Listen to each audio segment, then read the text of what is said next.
Ai, muksut nukahtikin jo. Joo. Taisi raitis ilma ja järvessä pulikointi tehdä tehtävänsä. Ne simahti kesken iltasadun molemmat. Musta on mahtavaa, kun lapsetkin tykkää tästä mökkeilystä. Mm. Eipä tosiaan mennyt rahat hukkaan. No ei todellakaan. On niin ihana ilta taas. Peilityyni järvi ja ihana tää rauha.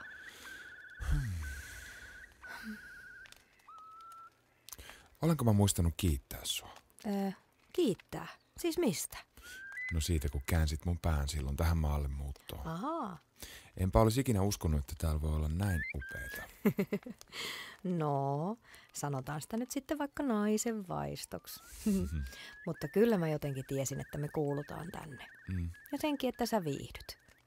On sussa nyt sen verran korpisoturia, vaikka tollanen urbaani digitaali-insinööri ootkin.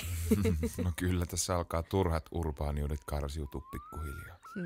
Ja tällä hetkellä tittelinä voisi olla ihan luomulomalainen. Joten miten se olisi pikku iltauinnit suomalaisessa järvimaisemassa? Hei, kiinni veti. Viimeinen vedessä on hapan silli.